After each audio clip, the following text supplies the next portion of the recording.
and he will go down in history as the Canadian Real Estate Show, formerly known as the Under the Table Podcast, formerly known as the Canadian Real Estate Show, formerly known as the Toronto Real Estate Show's last guest ever.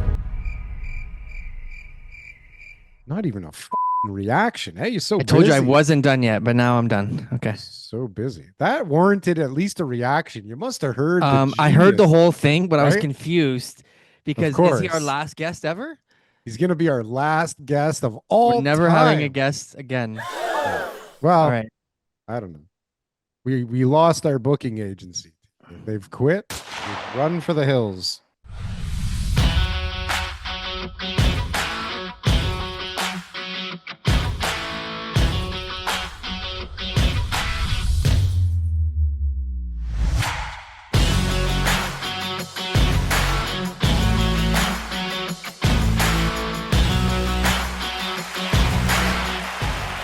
Welcome to the Canadian Real Estate. Go! Did I say go or show there? I don't know what I just said. Well, let's go. Let's do it. Show. I like being back. I like the brand, the Canadian Real Estate Show. I feel like the brand is really everything, you know? Brand is very important. Brand is very important. I mean, what's behind the brand is somewhat important, but I mean, what were we fucking thinking with that under the table thing? Like ChatGPT. But hold on a sec. We went through a million different ideas and we both at the same time heard under the table. We're like, yeah, that's the one. That's the fucking one right there. If your ChatGPT and my ChatGPT came up with the same answer, it must be something. There must be something there. Son of a bitch. Well, anyways, we're back. Thank the Lord we're back. And I mean, it couldn't be a better timing. There's so much craziness going on out there in the market. I don't know what you've been up to. I imagine the stuff.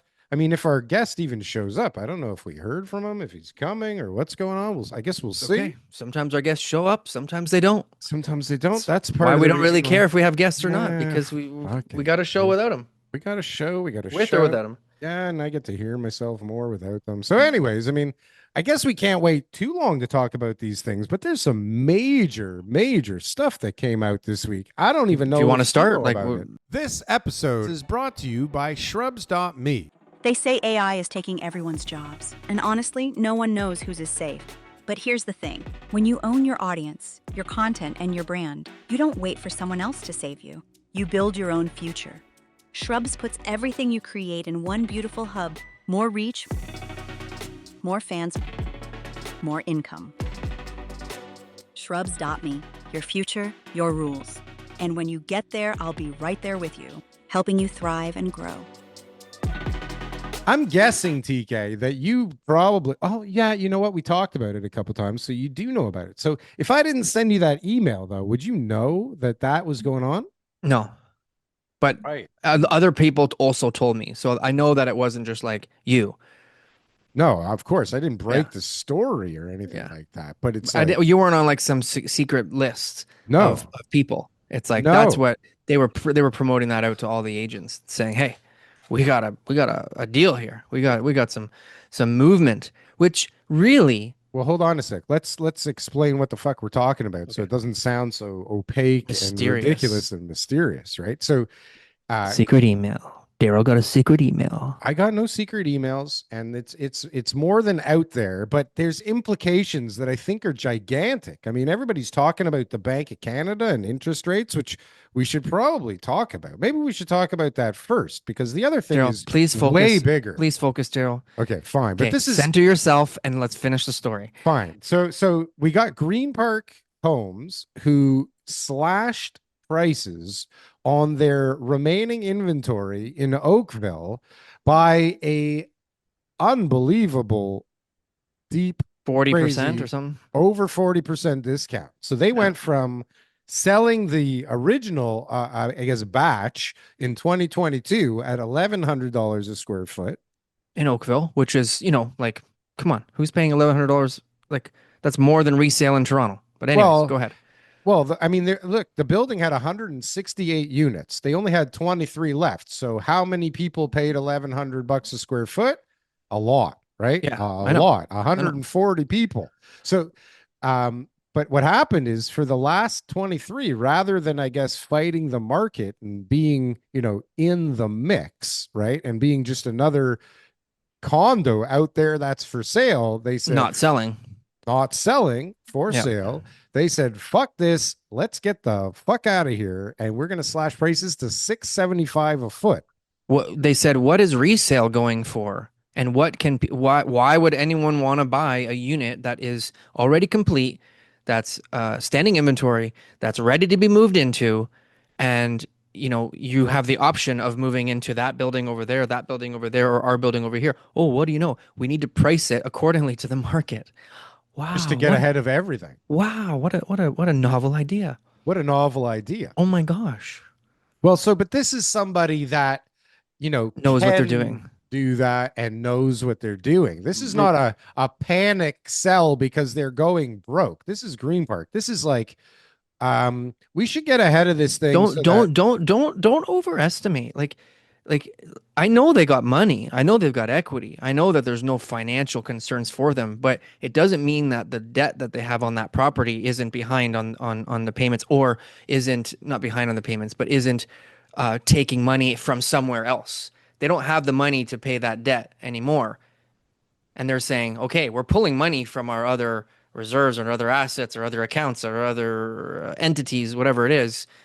So, like, we need to stop the bleeding here. What do we need to do? Oh, I see. We need to sell these units at a loss. Sorry for interrupting the podcast, but I am here to inform you that if you don't hit the like button, subscribe button right now, there's going to be 30 elephants outside your house. I don't know why they're there. I don't know what they're doing. I just listen. Don't shoot the message, guys. Just hit the fucking subscribe. Come on, guys. Like what? And basically, maybe I think it's more like, look, you don't think they got construction financing? they're already finished the building. Okay, but you Right? don't think they don't have to pay They off their construction financing? They do, and I think that they Okay. just said, okay, like if we're going to sit here and try and get the most money we can for these units right now, we're going to be sitting here for a long time. Our Servicing sales debt. center, our debt, our sales staff, our marketing budget, all this stuff is going to be flying out the door, and chances are, while we're spending all that money, we're still reducing the pricing, right? Because more units are coming online in that area.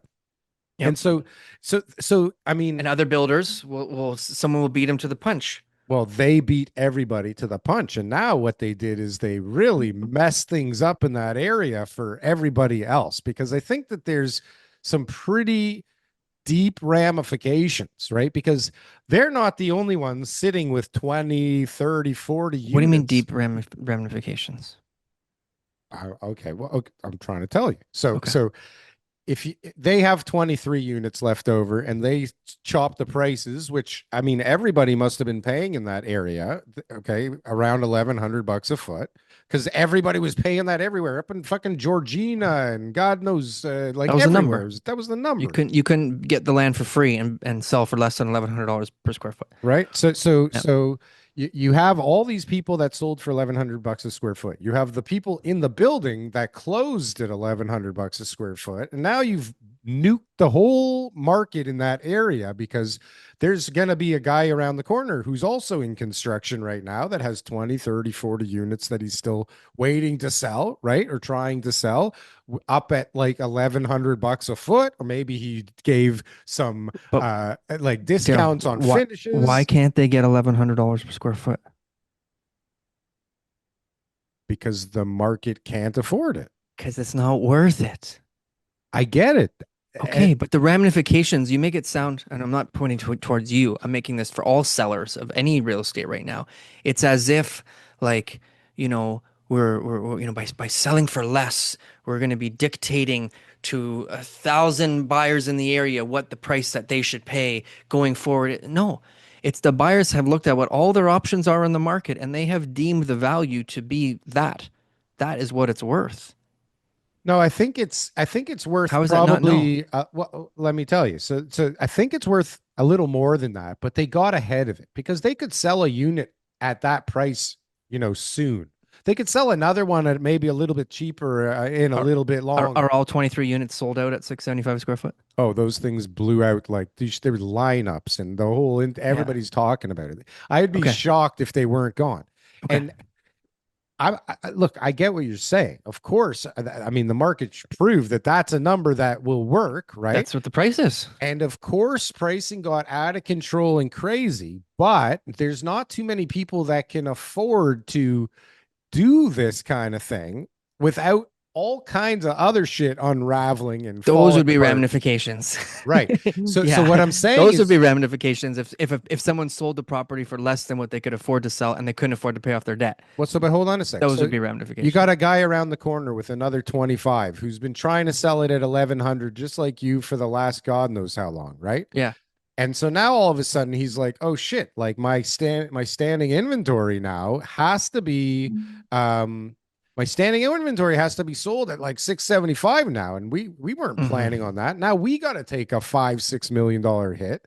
Holy shit." And then the guy around the corner who's also, building something right now and he's caught.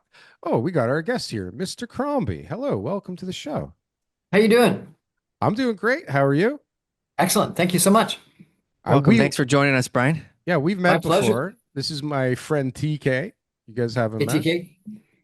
Hey. Thanks How's for it being going? on time. We usually start the show. We just kind of banter back and forth. Where today Darryl was talking more than me, For a and change, yeah. that's not abnormal. That Not happens, But we were just talking about some market stuff and what's going on there with Green Park and Oakville, and so it's nice to have you on the show. A little bit of balance to Darryl and I's insanity here. That's right. Pleased to be here. And market is certainly in turmoil, so it's interesting times.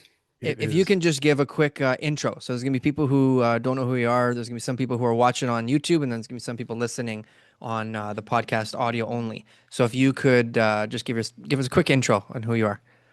Sure. I'm Brian Crombie. I host a nightly show on 960 AM called the Brian Crombie Radio Hour. And it's streamed online at saga960am.ca. I've had the privilege of interviewing Darryl and numerous other developers in the Greater Toronto Area, as well as across the country and in the United States on development issues, on business issues, life science products, lots of politics, and some lifestyle stuff on Fridays typically. And so I get to chat with a whole bunch of different people. That's my nighttime gig. My day job is I'm executive with a sizable real estate development company in Toronto. Nice. AM 960, you said. 960 AM. Saga 960 AM. Does Frank Leo advertise on 960 AM? I believe he does. All right, good. Just check. Is there anywhere Frank doesn't advertise? Is really the Just question. Okay. No worries. Yeah. So what's going on with you right now as far as the company that you're working for? What sort of market I guess influences are you seeing right now?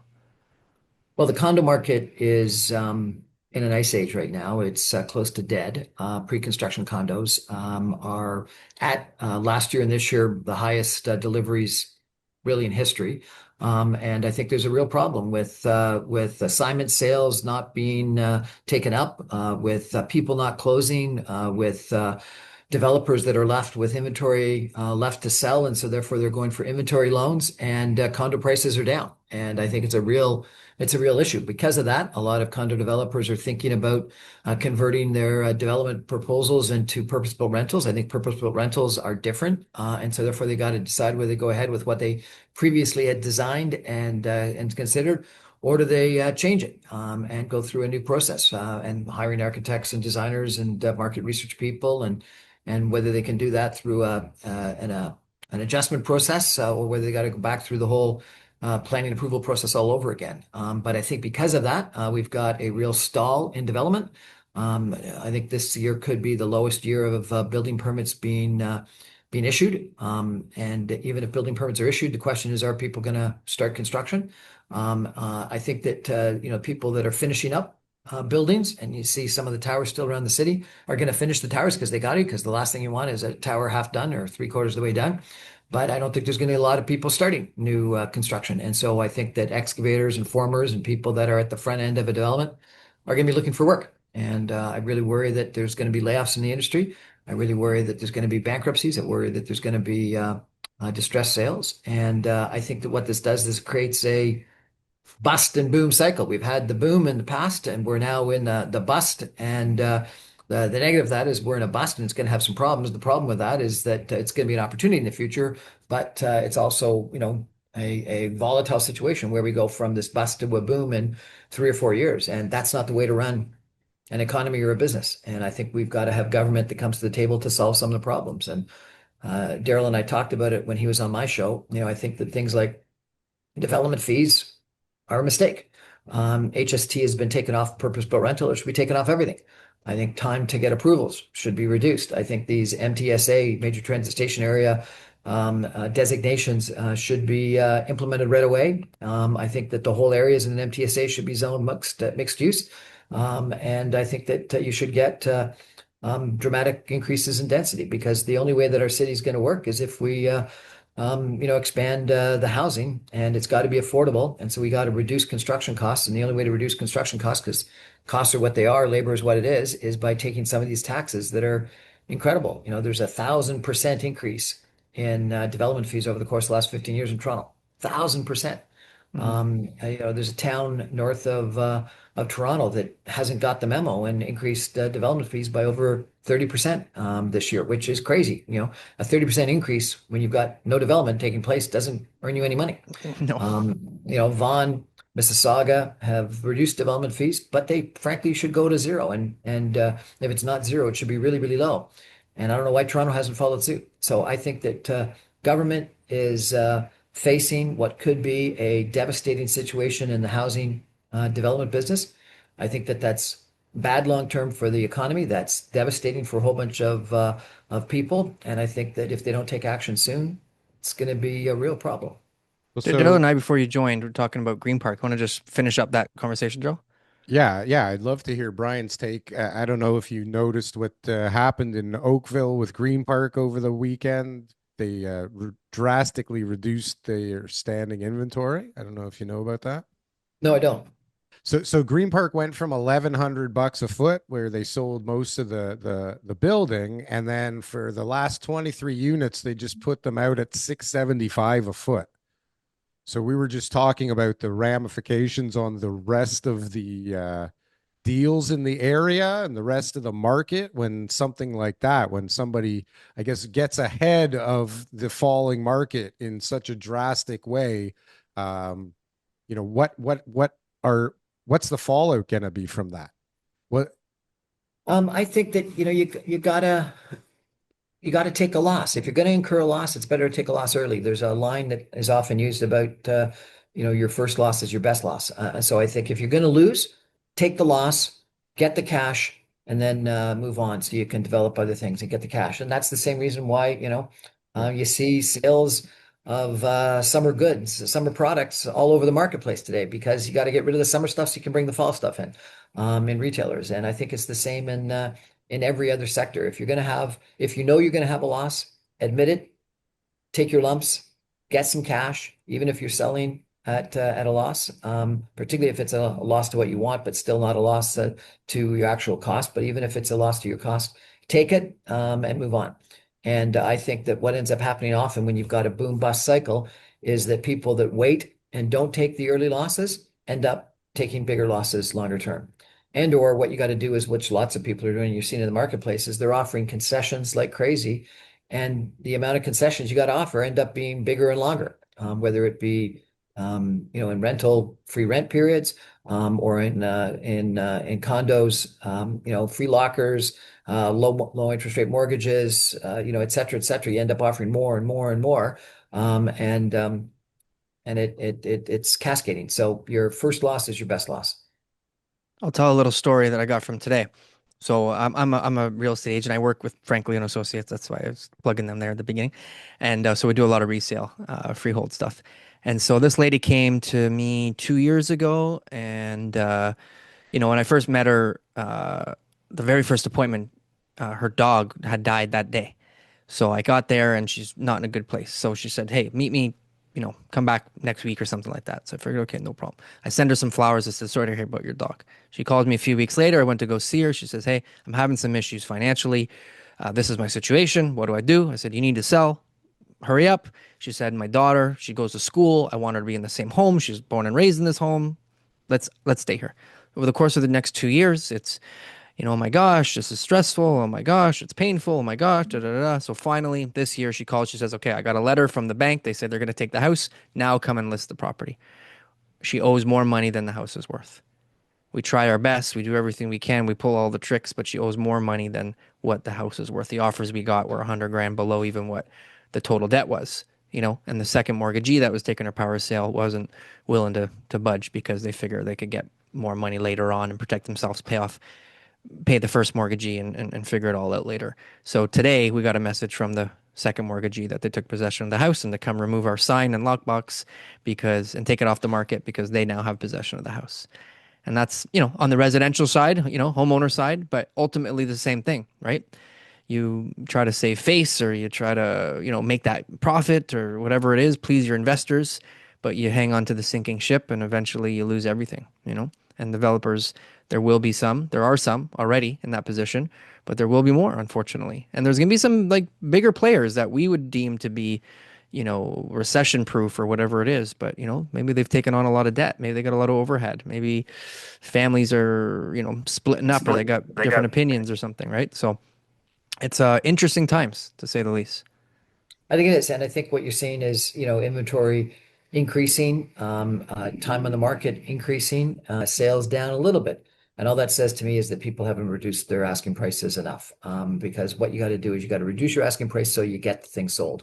And the people that are holding their asking price are going to be on the market longer and not get sold. And then they're going to, I worry, take a bigger loss longer term. And in the interim, they're going to incur all those carrying costs, interest, taxes, utilities, etc. So it just, if you're going to have a loss, take the loss. So you're clearly a real estate veteran. You've seen cycles in your tenure.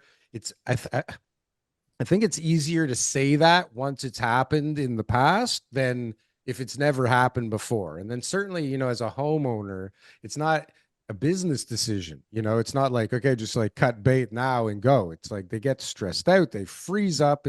It can be a real mess. But especially as a developer, there's a lot of guys out there that maybe never took a loss and got pretty big in the last run up and are sitting, that they were very good at raising money, and maybe they raised a little too much money and they have a few too many deals sitting around right now.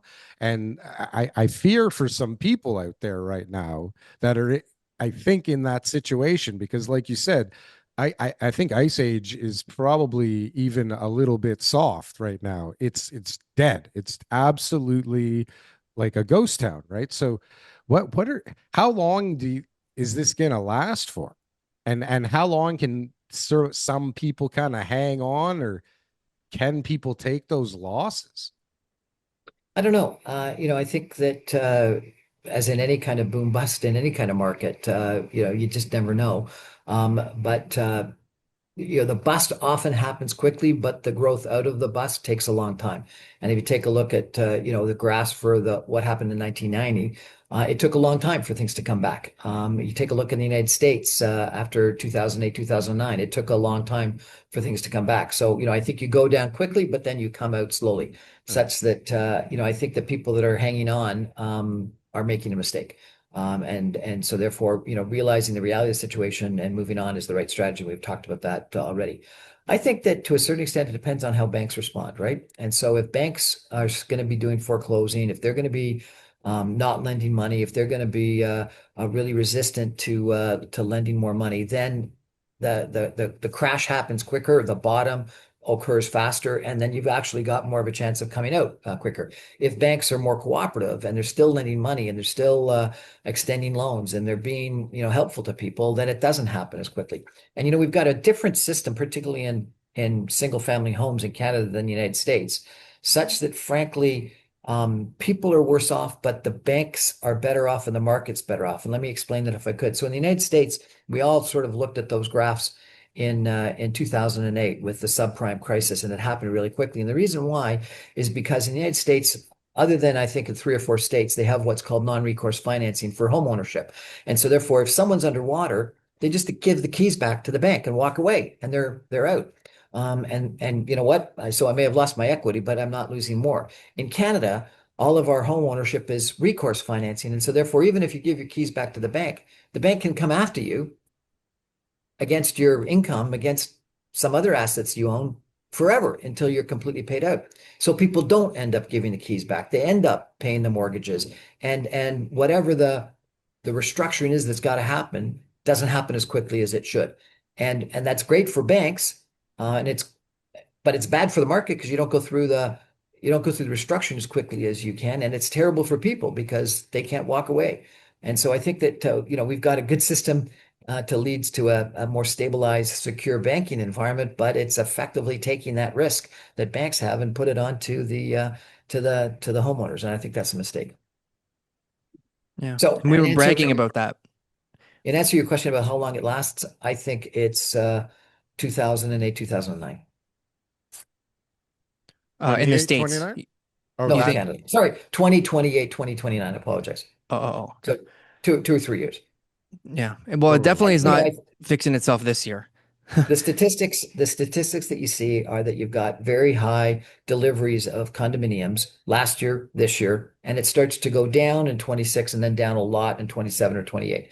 And so the question is, you've got this, a whole bunch of extra supply that you've got to absorb. How long is it going to take to absorb? And some of that extra supply is of smaller condominiums that a lot of people may not want. And so you got to make sure that the stuff people want is rented and absorbed or bought and absorbed.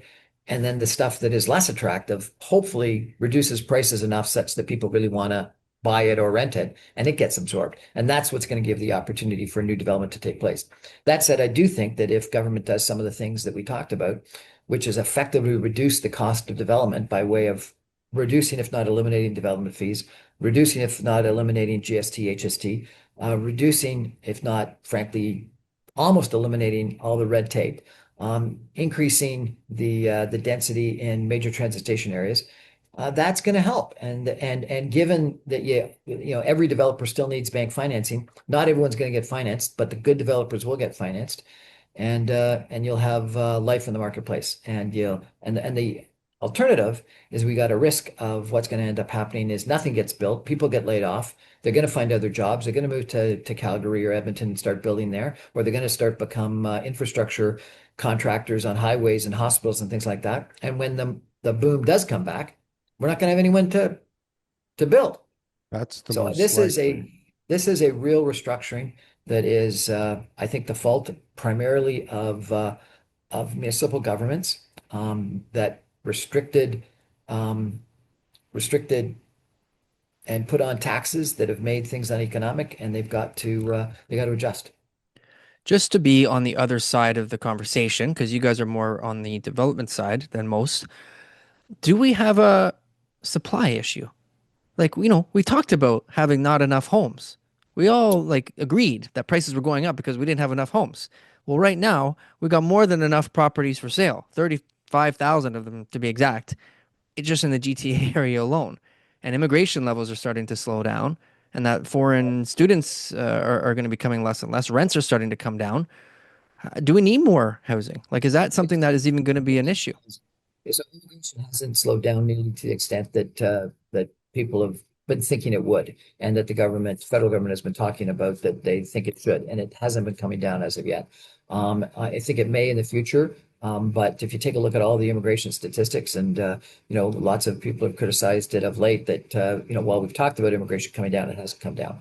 And frankly, I don't there think was it should a lot. 450,000 less temporary residents here. Actually, those are the numbers that we just read a couple of weeks ago on the show. So 450,000 less people. That's a lot of people. Less I'm than not the sure if crazy peak of ridiculousness, which is The still the PR numbers, I agree, they haven't come down. They're restructuring with whether they're refugees and skilled workers and stuff like that. So yeah, it's pretty minimal. But the temporary resident side is something that's been hit hard, which is obviously a rental market.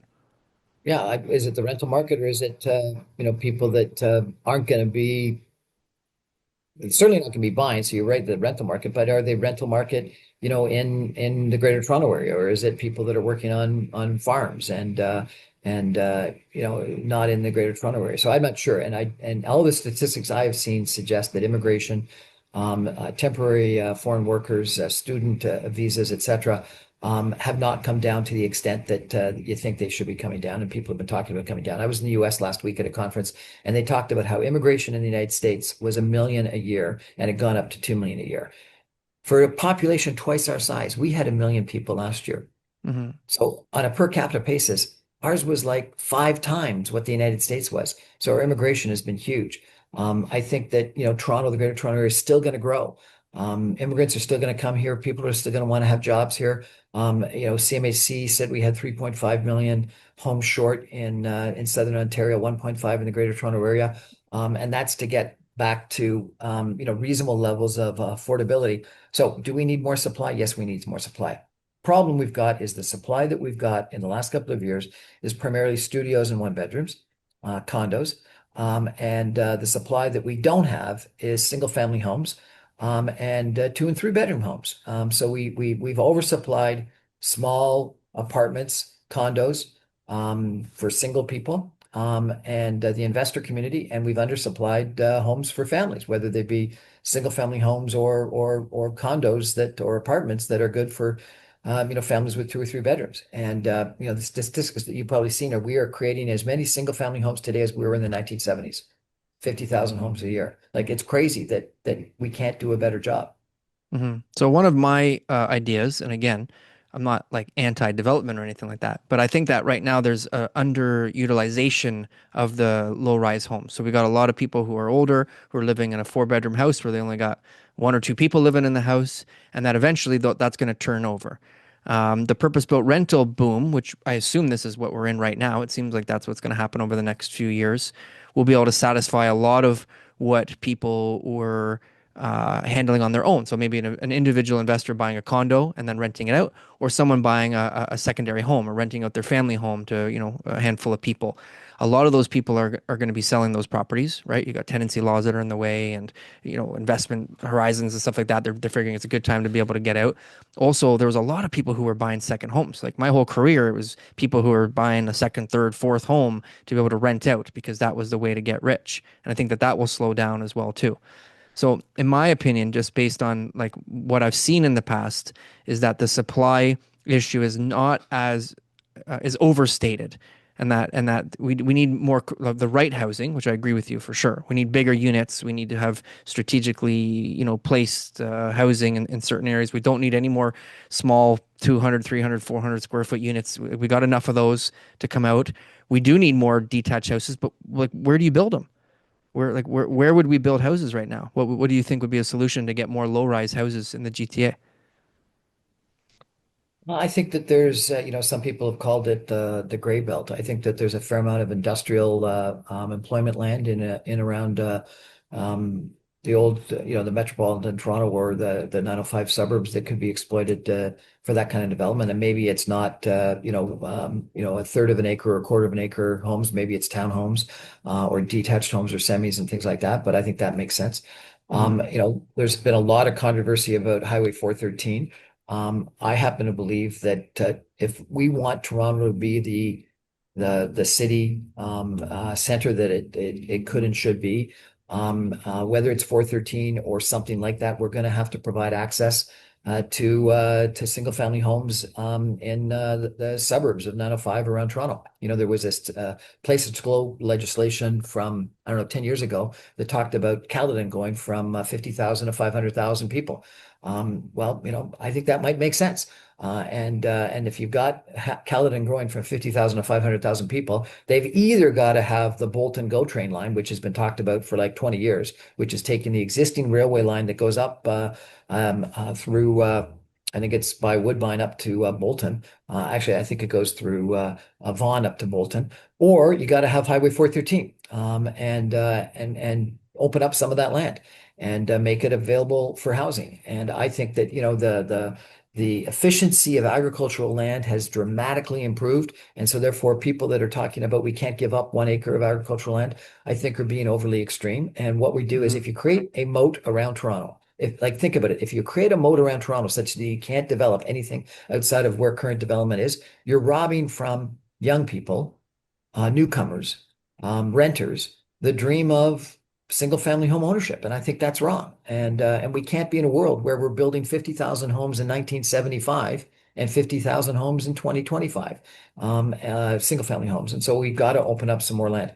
I think, Lakeview, 120 acres of land that is an old power generating station, beautiful place sticking out into the Lake Ontario.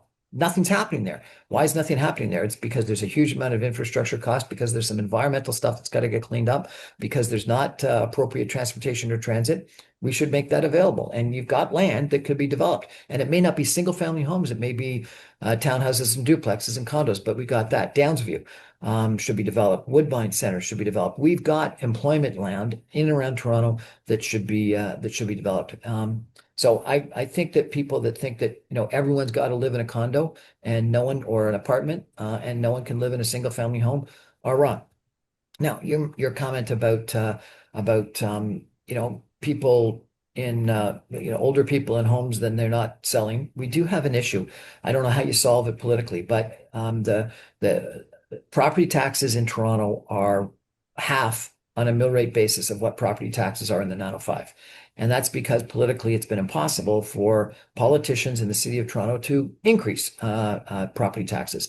But when you've got property taxes that are really relatively cheaper in Toronto versus elsewhere, and you've got land transfer taxes or double land transfer taxes, and some of the other issues, you take away a huge incentive for people that have got this, buildup of home equity in a home that is now too big for them in old Toronto, wanting to sell and move elsewhere. So if we got rid of land transfer taxes, if we increased the property taxes, even though politically that's going to be very difficult to do, but you're not running for councillor anytime soon, right, Brian? I'm not, but okay. The property taxes in Toronto are too low relative to the I agree. I live in Toronto. I agree. Yeah. There should be some equalization of that, because what we want to do is do what you've suggested, which is have some of the empty nesters move out of their homes. And the challenge is you've got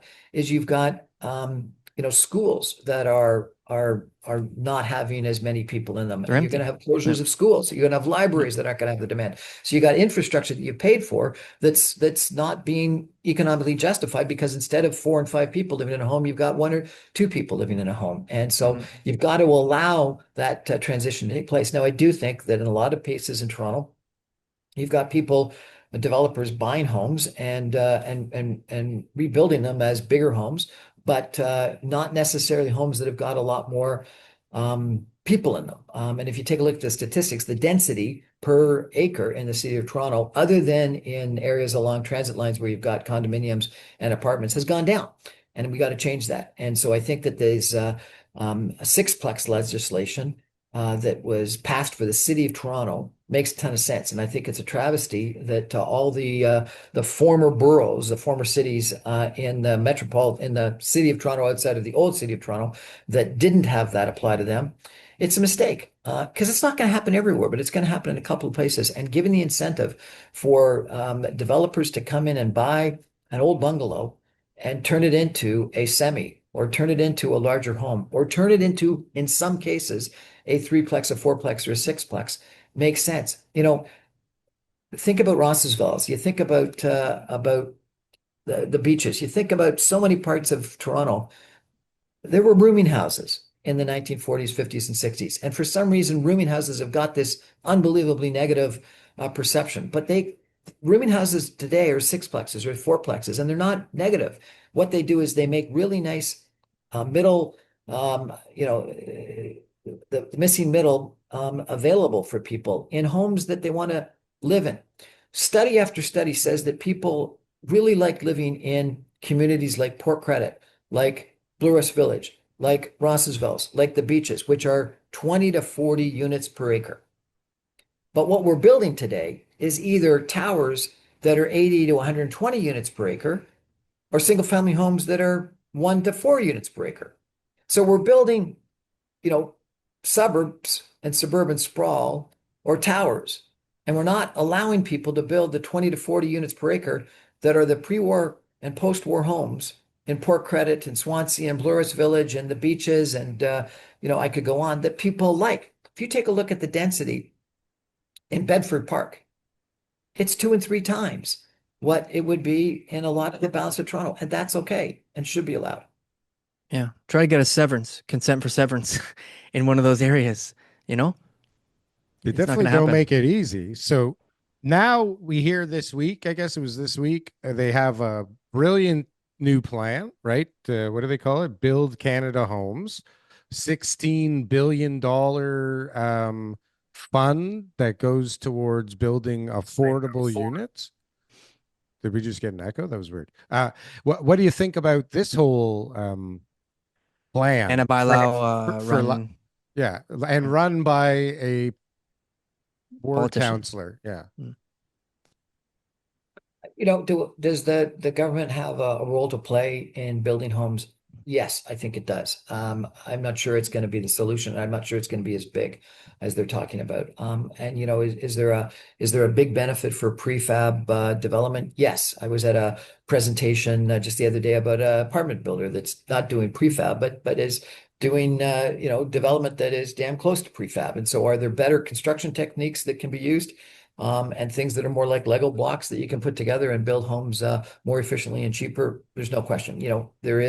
We are building homes today like the way we did built 50 years ago. And so is there some productivity and technological improvements that we can put in place? Yes.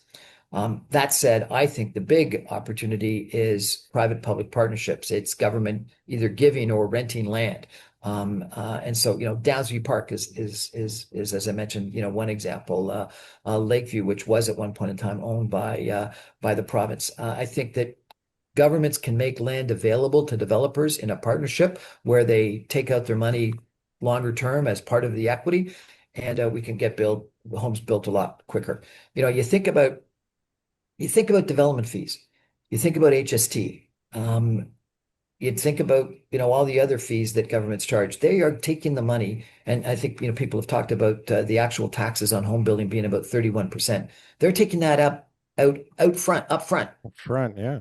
While you're the developer, you get your money, after the government gets paid, after the contractors get paid, after everyone else gets paid, the bank gets paid, and then maybe 5, 10 years from now, you'll make your 15 to 20% that you want to get. So government should be taking their money, if any, out longer term. So does government have a role to play? Yes. Has government backed off their involvement in housing since, 1995, 1996, particularly in social housing? Yes. So is there something government should be doing? No question. I'm not sure what they're currently talking about is the right way. Probably in a small way, yes, but I think there's other really smart and important ways. I think development fees are the biggest. If the federal and provincial government started giving cities some of the money they're going to lose from development fees in exchange for them reducing development fees to zero, I think that would do more than almost anything else. If you had the HST reduced to zero immediately for both condos as well as purpose-built rentals, and no matter whether it's a first-time buyer or any buyer, I think you would see more development right away. If you said every regulation got thrown out after 10 years if it wasn't renewed, so that you got rid of the red tape instead of always adding on to the red tape, I think you get development going. If you took the major transit station areas and you said, we're going to give you the right to develop as of right something, I don't know whether it's 20 stories or 40 stories or what it is density, but the problem is, I use this example a lot in the past, but there's a street in Mississauga where almost every house put on a backyard deck, but every house needed to go to the committee of adjustment to put on that backyard deck. If you know that every house wants a backyard deck and you're going to approve it, make it as of right. Yeah. Don't make everyone go through the whole planning and approval process. We're adding red tape and regulation like crazy. Get rid of it. And so it makes it easier for developers to get things done as of right. And I'm not saying you approve everything, but figure out what you're going to approve ultimately. When something like over 90% of all of the proposals that go to the Ontario Land Tribunal ultimately get approved, what that says is they're going to get approved. So let's realize things and approve them right away. I think every city in the Greater Toronto area has got an economic development department that spends time attracting businesses to their communities, and a planning and development department that tries to make it harder for people to bring business. If you change the whole orientation of planning and development and made it more like economic development, because that's what it is, and said, I want to attract homes, I want to build homes, I want to grow my city, I want to make for a better place, and I'm not going to restrict everything. I'm going to try to encourage everything. I think you change your attitude. Have a consumer orientation rather than a regulation and restriction orientation. I wonder, like TK's mentioned it a bunch of times that, if they would just stop being so short-sighted with this upfront crazy amount of fees and just realize how many new taxpayers we're creating on that property for them to bring in revenue forever now, right? Once the development's done, it's like, is nobody doing some kind of a report that shows them, you know what, like if we drop the DCs and we spur on activity, later we're going to have all this money coming in all of the time from all these extra units that we actually allowed to get on the market. Mm-hmm. Like, I've sat down with counselors. I've sat down with planning development people, and I've said this development is going to bring you net present value of X $100 million of property taxes. This is what any business person would think about when thinking about a development. And they say, well, that's not our business. We want the fee up front. We want the development fee. So you don't have counselors. You don't have council chambers. You don't have planning people thinking like a business person. And it's crazy because they could make a lot more money longer term. They could be a better city longer term if they took more of a economic orientation to decision making. But this is how it is. They don't. It's like the business side for. It seems like the whole Canada, like, because it's not just Toronto that has these problems. Like, we really have these problems coast to coast, and a lot of this municipal sort of, red tape type of talk. But it's also like when we look at businesses to be here in Canada, as far as corporate taxes, it's just like, what's the incentive right now for a company to open up in Canada? What's the incentive for a Canadian company to stay in Canada? Did you see that? Crown Royal was like the. Did you see that chart? The business investment in machinery. Yeah, it's dropped off the maps, right? No, the investment in Canada, the business investment in Canada. But compared to the US, the US is growing. They keep buying machinery, and we're not buying machinery anymore because we got no jobs. We got no manufacturing. We got no businesses who want to open up shop here. We've been relying on real estate and construction for so long, And so it's the foresight of saying, hey, if we give them a tax break, at least we'll collect some of the taxes. Instead they say, I think our growth and prosperity and productivity in Canada in the last 10, 15 years has been dismal. And, 10, 12 years ago, our productivity was equal to the United States. Today, it's supposedly 40% of the United States.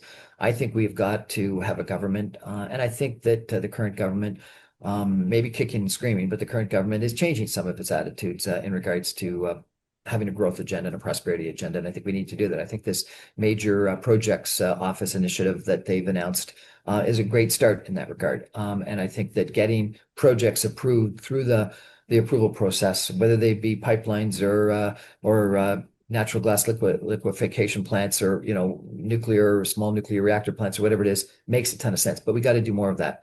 I highly recommend to you a book called Abundance. And if you haven't had a chance to read it, it's an excellent book. And what it says is that we've, in the Western world, particularly progressive, center and center left communities, cities, provinces, states, countries, etc., have done a really good job of regulation and restriction, but a terrible job of actually building.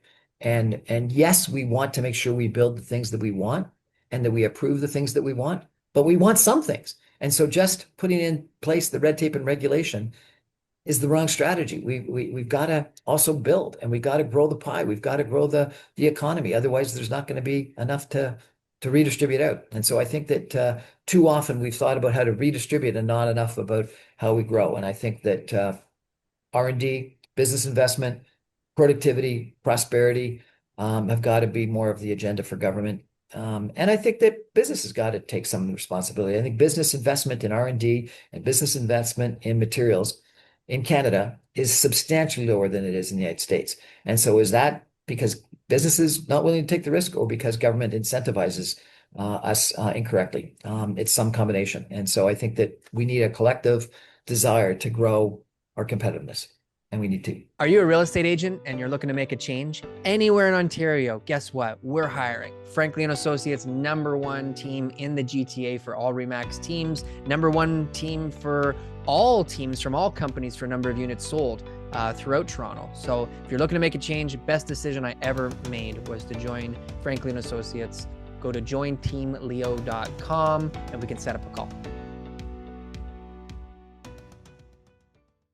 Yeah, they show a lot of information about like residential real estate and housing investment, right? So it's like how much dollars is a Canadian spending towards their housing over the course of their lifetime versus in the US.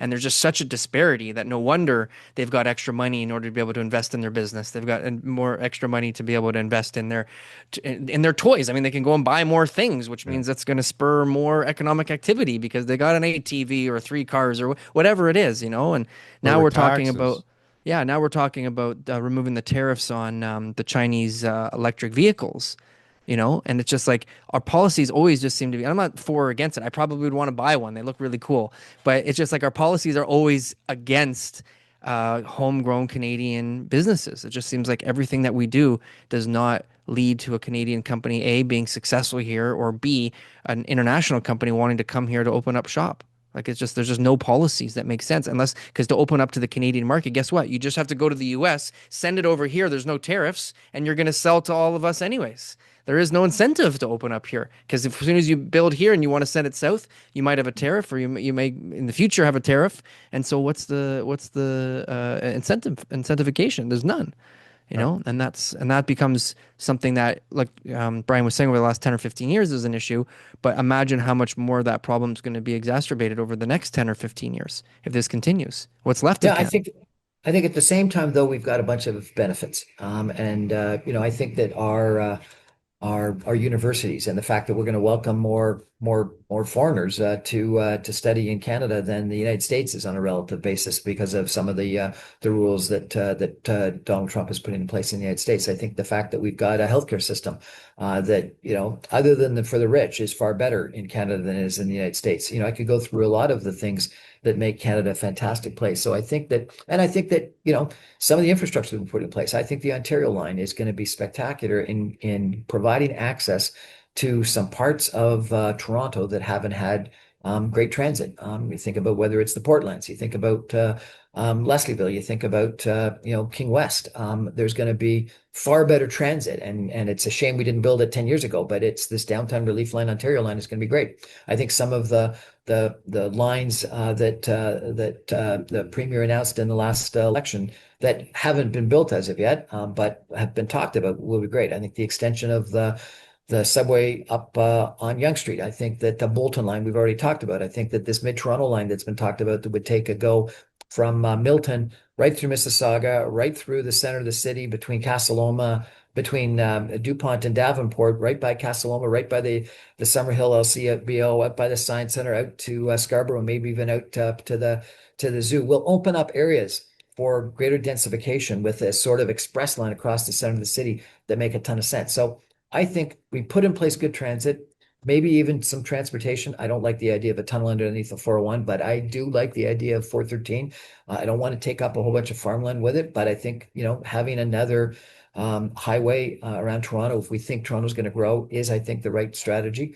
And I think developing, therefore, some of this land that is around it and some of the gray industrial land makes a ton of sense. And with that kind of infrastructure, with the lower capital gains tax rate that's been put in place, hopefully, faster approval of some of the major projects that they're talking about, hopefully less red tape in housing.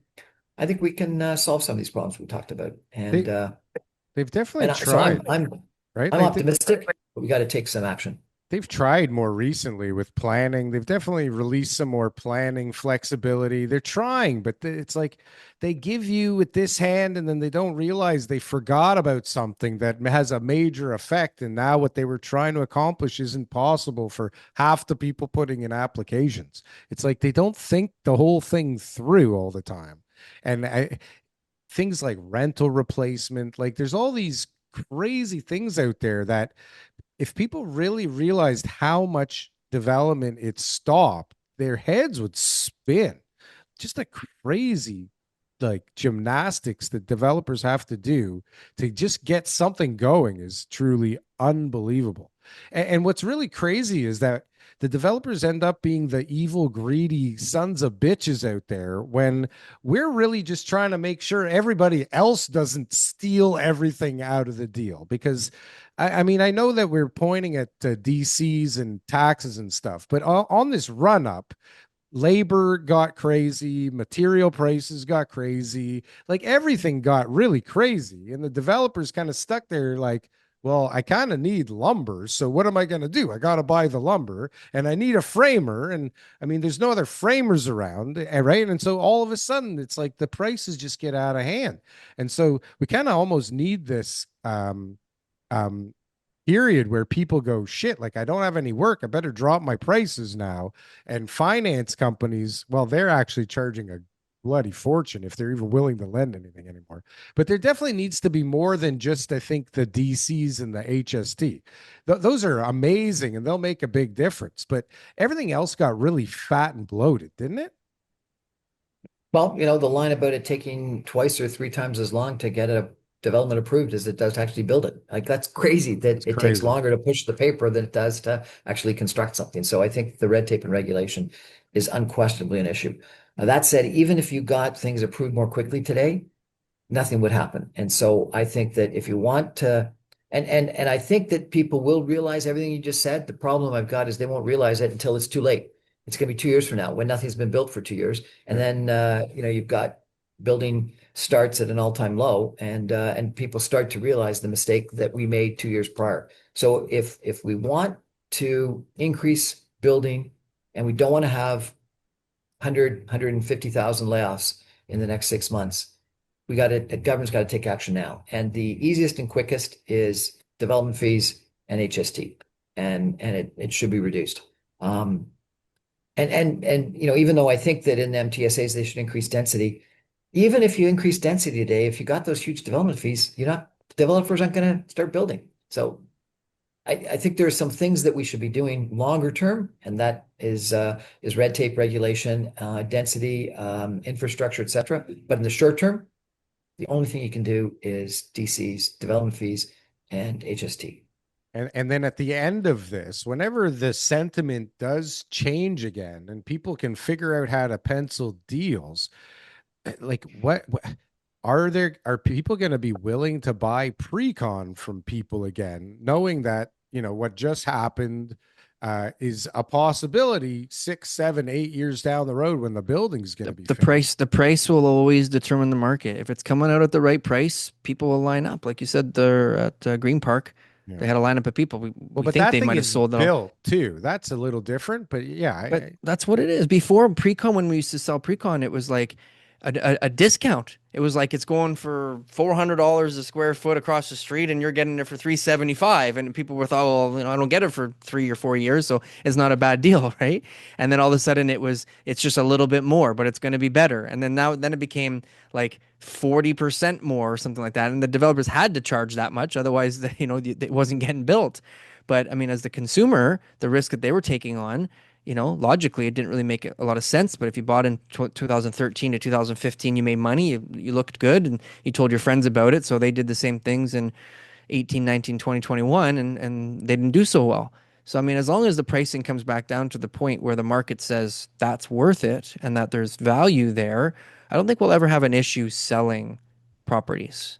Like Brian was saying before about the reason that the activity hasn't up yet is because sellers haven't brought their price down low enough. There's lots of buyers out there right now. There's tons of people willing to buy. I think the owners or the buyers are going to change, though. I think that the market that you probably sold to between 2015 or 17 and 2022 were investors, not owner occupiers. I think you're going to have to appeal to owner occupiers, and owner occupiers are going to want bigger units. They're going to want some amenities in it that someone that's thinking about flipping before it's even finished is not going to necessarily want. And so I think that you're going to have to think about different marketing. I think that too much of the marketing ended up being for and attracting people that were just investors that thought they were going to flip it before it even got built, or just before they had to come forward with their final purchase payment. And so I think we're going to have a condo market, but I think it's going to be not completely, but primarily an owner occupier market versus what in the last couple of years was 10, 20% owner occupier, and everyone else was an investor. I think And you they have weren't to, scrutinizing the plans, the floor plans and the amenities and all that because they're like, well, I'm not going to live because, here. Who yeah, cares? yeah. But the Well, product was not as, I'm not going to close on this is more what most people were thinking. I'm never going to yeah. close on this, right? And so I think that is a major flaw in the system is the assignments. When the assignments came in, they really kind of changed the playing field, mixed with the fact that you got to sell 65, 70% before you get your financing. It just opened the floodgates for all kinds of problems. And so now, like one of those bloated layers in the sale of a condo was some fucker, assigning it and making 50, $100,000, depending on the price point that the thing was at.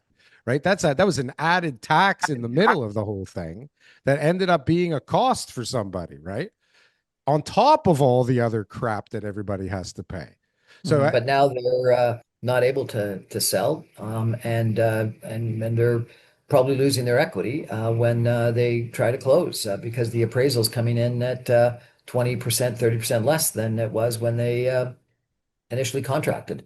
And so I think you're going to have those people that made those bets disciplined, regrettably, because I think there's going to be a lot of people, small investors, that are going to lose money, and it's going to be in that couple $100,000. And I have heard too many stories of people that raised the money to make those initial deposits on pre-construction condos, borrowing from home equity line of credits. And so right. therefore, not only are they going to lose money, but they're going to put at risk their own principal We're, residence. we're I think selling their that's a homes shame. right now.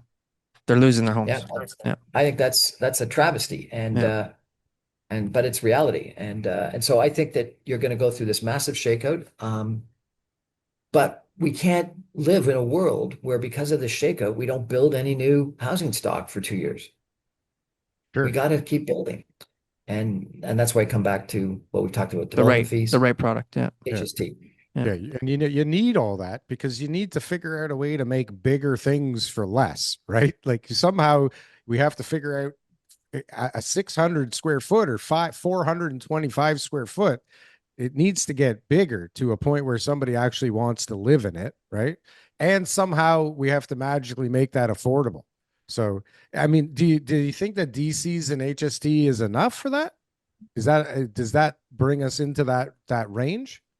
So I think that construction costs are coming down, and you would probably know that better Yeah, than I. for But sure. I've heard, Land particularly at the cost. front. So I think land costs has come down a lot. And so, you go back to 1990, and I don't know the numbers specifically, but what I'm told is that housing went down by, call it 25 to 30%.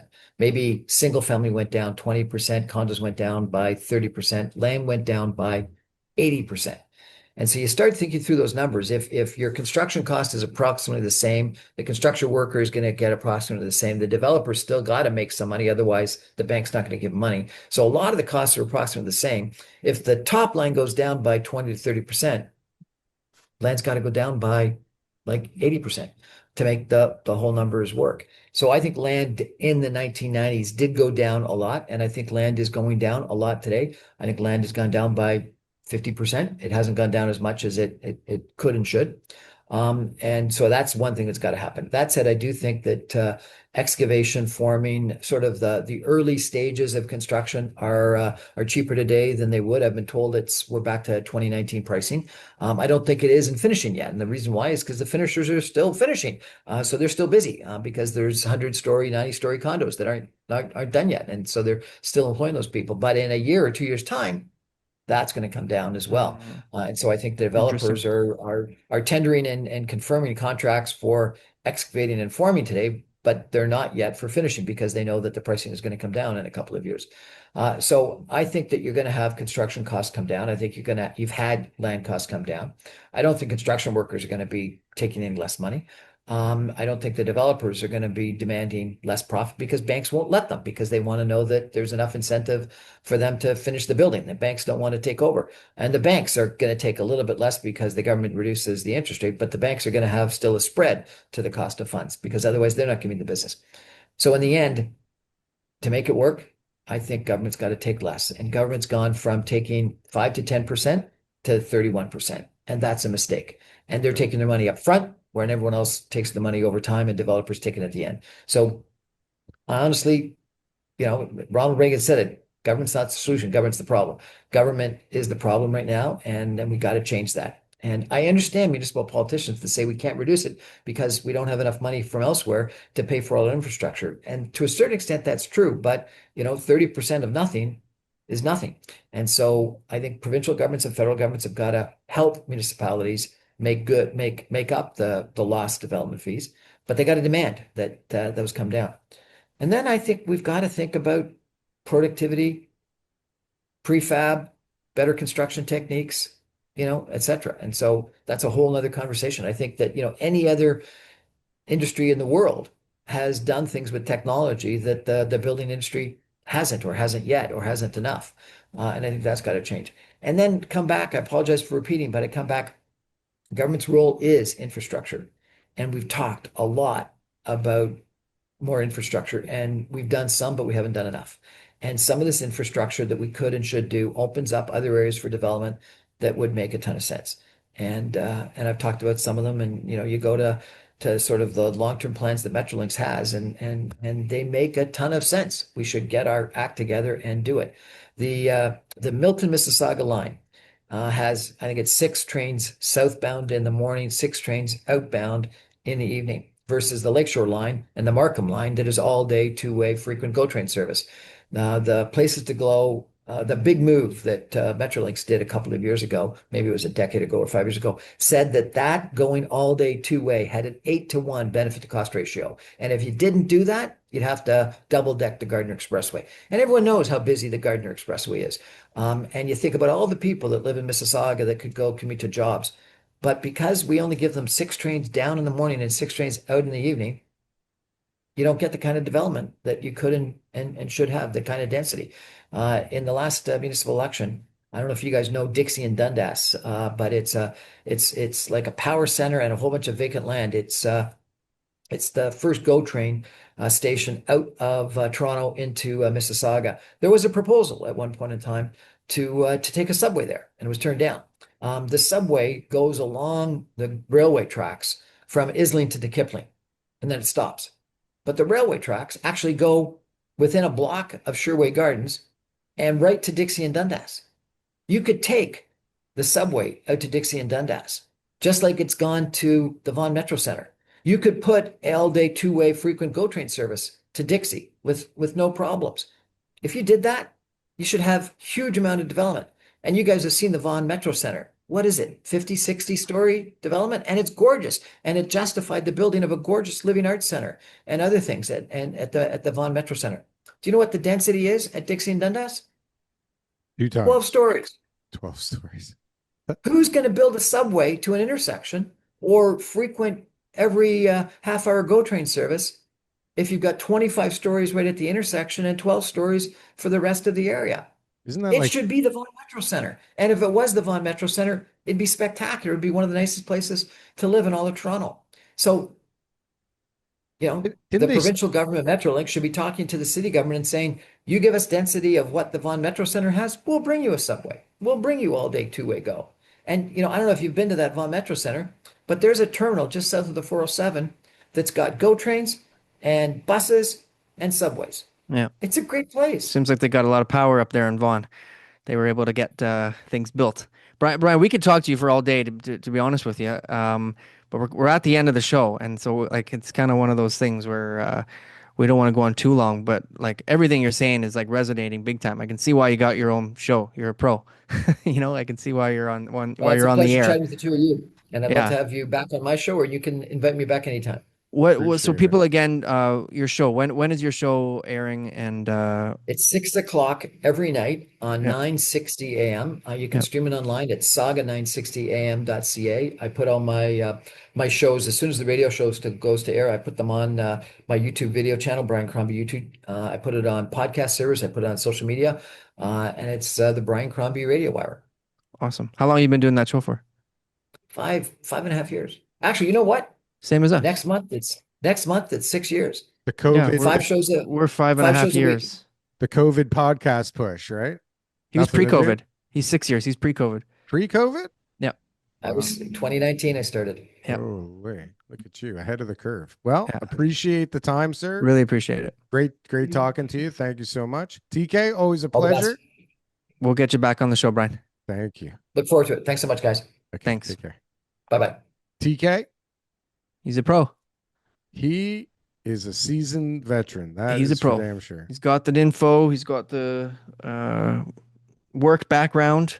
He's even got his own show. He's even got his own show. And you know what? One day I hope, Darryl, I hope that you got your own show on the radio. I really do. I hope you've got the next Brian Crombie show. Well, I appreciate that, TK. You can hear me every day on 680 CFRB, 6 p.m. Baby. It could happen. Yeah, it could happen. It can't. For now, we're on YouTube. It can't happen. Because no one can actually get rid of us. It's literally impossible for us to get banned from YouTube. It's doing impossible. What we're doing. Yeah, it's impossible. We've definitely tried, and we're not that. We don't push the limits that much. No, we don't anymore. We should. We should. I had a whole skit planned for today, TK. Okay. But yeah, too busy. Okay. We'll get there. Let me know. We'll record it on the weekend for next week. All righty. Well, okay. Adios. All right. Bye.